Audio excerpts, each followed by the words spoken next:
time for another round of Brandy. Candid conversations over cocktails about all things brand with your hosts, Reilly Newman and Scott Saunders, the brand developers behind Motif Brands. Welcome back to another round of Brandy. This is rather a deeper pour of Brandy, as we're going to deep dive on what is this more of a pint? This is like we're pouring a pint. This is a generous, generous bartender. Yes, single malt Scotch, but we're gonna dump it into a big gulp sized glass for you. A big gulp of whiskey. This is all about we see these brands starting to get devoured by these large conglomerates, and we wanted to kind of bring this up. And what brought this to mind is that we talked about it before with the purchase of Siete, the grain-free chip and tortilla. Siete. Brand, and that was earlier this year for $1.2 billion, and Pepsi bought them. It was an interesting purchase. It kind of caught everyone like, wow, that was a big buy. And then, as of recent, Pepsi decided to buy Poppi, which is that I think probiotic soda. Yeah, it's right. Like healthy it's soda. kind of that kind of has become a new thing now. The probiotic soda category. Yeah, it is. Yeah. It's basically like we like to think of them as kind of like the David, right, and then the Goliath of these giant corporations, right? Like Pepsi owns so many smaller brands that we see on the shelves and in the refrigerated section of our supermarkets and stuff, and people don't even realize how much they've got their hands on. Yeah, but it makes sense too, because their motivation is to spread out and reach out into markets that maybe they can't with their normal associated product lines. So then Poppi, they paid about $2 billion for that. So just this year alone, Pepsi, which is PepsiCo, was merged, I think it was in the late 70s or 80s, where it was actually Lay's and Fritos company merged with Pepsi. So then they got the snack department and the beverage department, and that became PepsiCo. Best of both so worlds. PepsiCo paid about over, like $3 billion this year alone, and it's only April. And they purchased these brands, which is, when you see a company moving money like that and investing, it's like, okay, they're seeing the writing on the wall. Yes, these companies have blown up. These brands have become staples for their specific categories, and they could be eating into, some of the margins that Pepsi is getting from their products. So, they're having to go, okay, what do we do? Do we try to launch our own product and try to enter the healthy soda category with whatever, Pepsi Plus or whatever? Well, I was just saying that. It's like, if Pepsi's like, okay, this probiotic thing's catching on, what do we do? Do we, like you said, do we introduce Pepsi Plus and it's probiotic Pepsi, right? Yeah. To enter that market. But I feel like the mindset is different for those that drink Poppi. They're, a lot of times with these smaller brands, people are gravitating towards them because they aren't the giant big boxes. The giant corporations. They and maybe they started off humbler and more natural ingredients and things like that, and that's why people are going towards them. They're the opposite of what's already out there. So then, therefore, they're going to go towards that, and that's what you see with fashion trends. You see it with product trends. Even when IPAs were hot, like that was because they weren't your lager, right? So it was like the opposite, the pendulum swings. So even with these brands, like, was it just the pendulum swing to this, healthy alternatives for really staple home products, like pantry products? And then now you have these conglomerate brands that are just so massive that if they did launch something, it would be tainted by their conglomerate massive brand and not trusted. And so it makes more sense for them to go, hey, we're going to pay top dollar for these, quote, little brands that are well positioned in their niche for this. But what Scott and I have been talking about is that now, is this going to backfire where people will find out, okay, Siete and Poppi, yeah, they are healthy and I love eating them or drinking them, but now they could be coming out of the same factory of association as Frito-Lays and Cheetos. Yeah, and Doritos and all those other things that everyone's just like, it's so, processed, so mass-produced. And for some, and I think that's the thing that I think about is like for those associations of why people enjoyed the brand to begin with and why that small little brand became so popular and grew to the point that it sold for the price it did is because it wasn't the other. They were the antithesis. It was like the antithesis, right? It was like the backlash. It's like the reason they did that. And for a lot of those, that's why they enjoyed it. That, brands have personalities. We talk about that. And that's what I think I find so fascinating about this is that PepsiCo, in my mind, here's a list of some of PepsiCo's assets: Gatorade, Lipton, Ocean Spray, Quaker, Fritos, Mug, Root Beer, Mountain Dew, Tropicana, and Doritos, Cheetos, and a lot more. They have a huge portfolio, massive. And then actually in the 70s, they did own KFC, Pizza Hut, and Taco Bell, and they sold that off. But all these brands are not necessarily like healthy. They're not. They're not. What do you mean not necessarily? They're not healthy. I'm sorry. There is maybe you might get a load of protein from KFC chicken, but you're getting a lot of fat, grease, oil, processed fillers, and their chicken is probably loaded with like a whole bunch of I think they have stuff. And then they also have Aquafina. That might be their healthiest brand they have, which is water, right? But even Tropicana, it's like a ton of sugar. Orange juice isn't the best thing to be drinking. I don't know if you know that, but it's really not that great. And even, Quaker, some of their products are packed with sugar. It's not just oats. It's not innocent. And so it's like you have this this conglomerate brand of PepsiCo that now has all these other brands, and then they're absorbing these ones that are very well positioned, and their perception is in a certain lane. And I think my point that I'm kind of trying to land on is like, what PepsiCo did in the past was that they bought positions. So as they were growing, we'll buy up Gatorade because they're in the sports, hydration. Yeah. Boom, buy that position in the market. We need that before someone gobbles it up. Specifically, Coke, and then Coke has Powerade. Or even like Lipton. Okay, we need our position in the tea market. Boom, they get that. Okay, we need a position in chips, Doritos, Cheetos. Like every right? possible subcategory. But the perception of all these already align with the just snack category and not healthy. Now they've purchased kind of knee-jerk reaction. They bought the positions of Poppi, of Siete, but they're stepping on the toes of the perception. And so now, sure, they bought the position in those categories that are growing massively and very, very fast. But the perception now, which makes those companies so darn valuable, is what's going to be tainted by the very company that bought them. Yeah. Does that make sense? Yeah. And I think that's where I'm like, okay, the position and the perception, totally different. And in the tech world, you see this a lot where this is what Meta, what Facebook is very popular for, and Apple and Google, where when there's a new tech on the scene or a new app or anything that could be a threat, they'll just buy it and eat it and either kill it off or integrate it into the mothership. Well, Apple does that too, right? With technology. Oh yeah. All the time. Yeah. And they'll just silence something if it's a threat, or they'll adopt the IP. The mobs. That's what it is. It's the mob family of brands. No, it's kind of like it's 100%. Yeah, it is. And that's where it's like, okay, these in tech world, they do it by kind of similar to this, where you're buying the position, you're buying the intellectual property or the threat in that way. The perception doesn't matter because they just integrate it or kill it off. But here you have a company like PepsiCo that's dependent on the perception. So it's no longer even about the position anymore in the category. The perception is what makes a position so really valuable. Yeah. You look at how massive these companies are, right? But what happens is when a lot of these big corporations take it, they start making cuts. They start cutting corners. They start going, okay, well, it's just numbers on a sheet to them. And they're looking for performance. And when that's not happening, they just make these weird, like almost blindfolded decisions and strategies for these little brands that they've acquired. And the big risk is losing so much of the loyalty of the consumer and the audience of that brand that was probably the reason they bought the thing to begin with. Right. Dollar Shave Club was doing something different in the marketplace, and Unilever said, we want in on that. Or they felt threatened by it, so they buy it. But then if they aren't careful, they could run it into the ground. Another classic example is when, Unilever or Burt's Bees was started in 1984 by three guys down in Santa Cruz. That Bert? Huh? Was it Bert? I don't.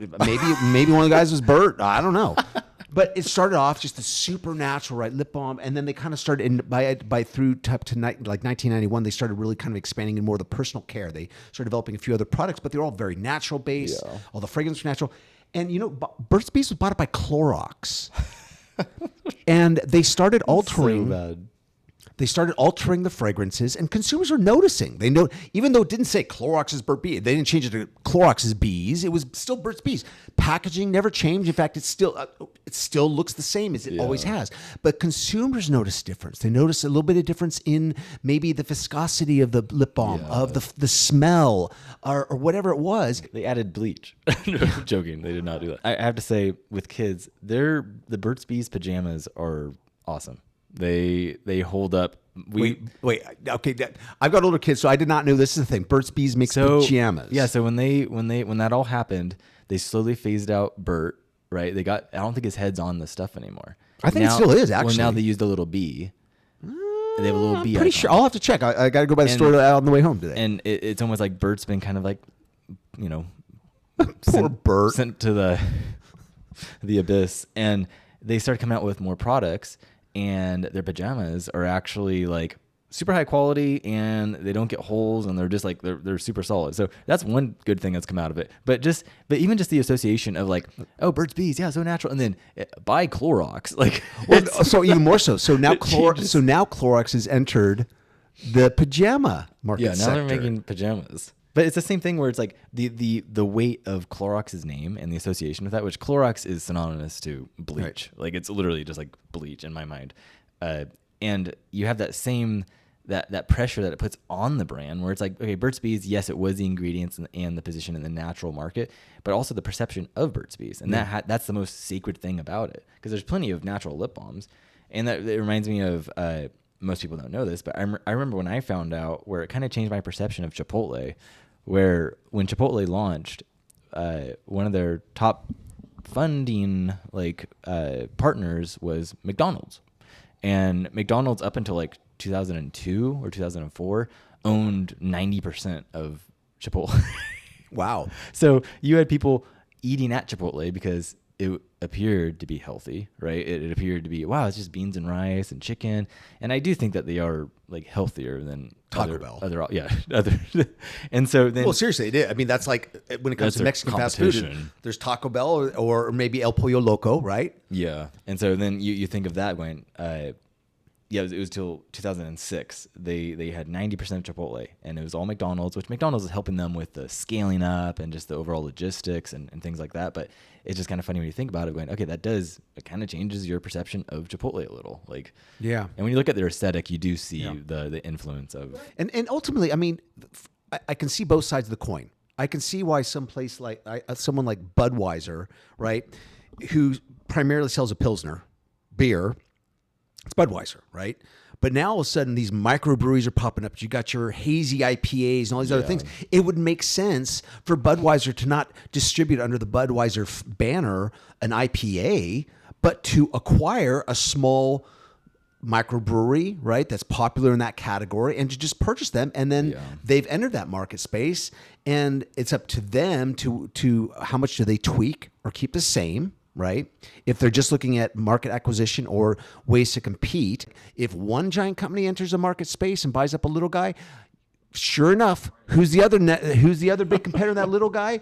They're going to get bought up probably by the other big parent company, because it becomes like this Post versus Kellogg's, right? Wasn't there there was that, what was that one Netflix the Jerry Seinfeld. Well, Jerry Seinfeld. Yeah. What was it called? I forget what it was called, but it was about the whole classic. Stuff. Yeah, it was that the whole, that was pretty good. war between Post and Kellogg's, and who's got the latest thing. Yeah. And I'm going to deep dive on something. Yeah, you always usually do. So my theory behind this is that, just like we've seen, thanks to the internet and thanks to, in the last decade and a half, in 2 decades really, you've had this increase of startups. People have been able to start their own chip companies. They can start anything now. But all of those startups are carved off little slivers of the bigger category, and they're positioned a certain way, but their perception is a certain way. So that's why you do have, they're they're like this chip or they're like this tortilla brand, but they're this, right? They're like Doritos, but they're gluten-free. Yeah, exactly. Siete, Exactly. right? Is that in words, it's always like there's a twist on it, and that's what creates the perception and that position in the value for that little startup.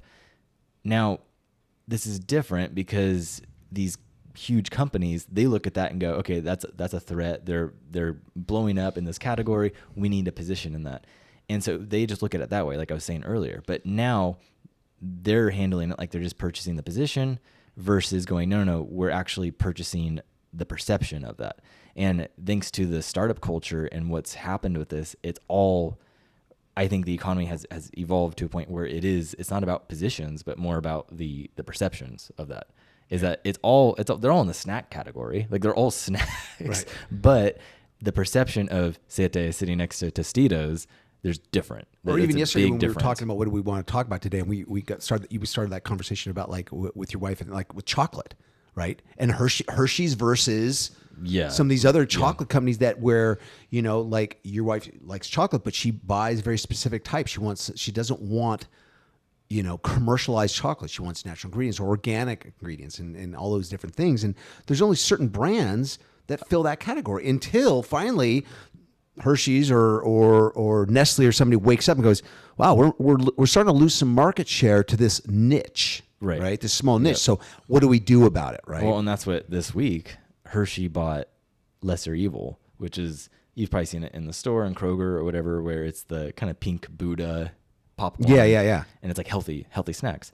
And Hershey bought them, which is like, again, Hershey to me is sugar injected milk chocolate. It's not real chocolate. It's fun, easy, cheap chocolate that you give out on Halloween. It's not like what some of these startup brands are, where they're super high quality, well sourced and not there's no additional sugar or anything. And so now you have Lesser Evil, which again, the perception of them is, oh, that's healthy. It's not like to me. It's like the big difference here is that they're all positioned as snacks. What if you put Lesser Evil popcorn in a bowl and then you had, some classic popcorn brand in another bowl? It's like they're still positioned as snacks. It's now the perception of, oh, this popcorn is healthier than this other one. Right. And that's here you brought up a great point. You touched on a great point because we hit this home all the time, right? Brand is perception. And so you could have two products side by side on the shelf, and depending on how they are branded, how they're communicating, their messaging, their packaging, everything about it, it can speak to a different consumer. They could be the exact same product in two different bags, but certain people are going to gravitate to bag A, certain people are going to pick up bag B for different reasons, what they're looking for. If they want to feel like it, maybe under the impression that it's healthier. I remember in the 80s growing up when Sun Chips came out. And it was the whole grain chip. Yeah. Now this is back in the day when my mom would buy up Nature Valley granola bars and think it's granola, so therefore it's healthy. Those things are so loaded. I look back at some of my weight issues I had in teens going, well, Jesus, probably all those, sugar value all the Nature Valley granola bars I had in my lunches. Or I remember my mom buying up Sun Chips and thinking they were healthy. And I used to think that too. And then I really looked at it and I went, it's just whole grain. Whole grain, yes. At the time, the marketing language for the nutrition and everything was seek out whole grain. So you see something, a whole grain chip, right? Mm-hmm. And for the longest time for me as a consumer, I always thought Sun Chips were a healthier option until I wised up and actually looked at the back of the ingredients and went, that's not healthy. Yeah. Right, exactly. But it's that perception, and that's what brand is. Yep. And Sun Chips owned by Pepsi. But all the more, I guess I get that the little sidebar note I'm making is that if you introduce a product that is verbatim, something that's already on the shelf, you can find a small niche that other brand is not eating up because of how you're tooling your brand to be perceived by the market space. Right. That's the power of brand. Yeah, and I think what's hard about these huge, like Pepsi buying Siete and Poppi and Hershey buying Lesser Evil, is like it's a bit of a Trojan horse where they're going, oh no, it's the healthy one, and then it's like it's still the same. It's still the same factories on the other end, and that's what a well articulated writer said, he's talking about hell versus heaven. Is that for us to understand this, we have to understand one of them, because we have to understand that if you do think there is a hell, then the opposite of that has to be a heaven, right? Is that you can't have one without the other. You can't have one by itself. And so it's an axiom where you have either left or right, black or white, or red or blue. You have these opposites across the spectrum. And so that one thing is not the other. And so that is how we see things. We have to go, okay, lesser evil popcorn, that's healthy, so it can't be this other one. There's in my world, they can't coexist. We have a mental fence between the two. So we categorize those and we go, okay, healthy, not healthy. And then we internalize that. And so when I choose one or the other, now I'm that which I choose of going, I'm either subscribing to not healthy land over here, or I'm subscribing to healthy Reilly. I'm doing this healthy lifestyle. When at the end of the day, just like the Sun Chips thing, I'm choosing this. I'm subscribing to healthy whole grain, whatever. Whole grain chips. And, wait, you let the air out of that tire a little. And it's kind of like, okay, that's actually that wasn't reality. That was all perception and or smoke and mirrors. So the idea that we use that analogy of the David versus the Goliath, we think of, the big, it's like Pac-Man, right?